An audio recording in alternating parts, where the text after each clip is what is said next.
முதல்ல நம்ம என்ன பார்க்க போறோம்னா, பிடித்த நபரை ஒரே நொடியில் உங்கள் கட்டில் அறையிலும், உங்கள் காலடியிலும் அனுபவிக்கும் முறைய தான் நம்ம வந்து கொண்டு வந்திருக்கோம். சரிங்களா? நெறைய பேருக்கு வந்து ஃபோட்டோ இருந்தா எப்படி சாமி வசியம் பண்றதுன்னு கேட்குறீங்க. 2 பேரும் ஃபோட்டோ இருந்தா போதும். சரிங்களாப்பா?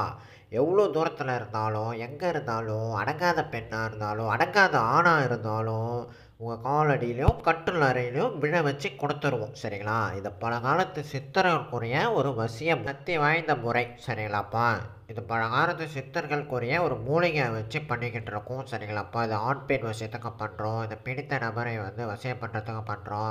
காதலில் வசியம் பண்றதுன்னு பண்றோம். சரிங்களா? குடும்பத்தில இருக்க பிரச்சனையும் சரி பண்ணி வைக்கிறோம். மாமியார், மருமகளுக்குள்ளார சண்டை சச்சரவு இருக்கும். சரிங்களா? அவங்களுக்கும் வந்து சரி பண்ணி குடுத்துட்டு தான் இருக்கோம். பூஜைகள் மூலியமா உங்களுடைய அனைத்து பிரச்சனையும் சரி பண்ணி குடுத்துட்டு இருக்கோம். சரிங்களாப்பா? நெறைய பேர் வந்து சாவ போறேன்னு சொல்றீங்க. சாவுறது மட்டும் தீர்வு இல்ல. சரிங்களாப்பா? நம்ம வாழப் போறது ஒரே வாழ்க்கை தான். அது நீங்க மனதளவுல நினைச்சுக்கொள்ளணும். சரிங்களாப்பா? உங்களோட பிரச்சனை அனைத்தும் வந்து வாய்ஸ் ரெக்கார்ட்ல பேசி அனுப்புங்க. ஒரே நொடியில தீர்வு இருக்கு. சரிங்களா? என்ட்ட உண்மைய சொல்லிட்டீங்கன்னா, தீர்வு குடுத்துருவேன். சரிங்களாப்பா? இந்த வசியம் செய்றவங்க மட்டும் கால் பண்ணுங்க. கால் எடுக்கலன்னா, WhatsAppல உங்களுக்கு என்ன பிரச்சனைன்னு தெளிவா பேசி அனுப்புங்க.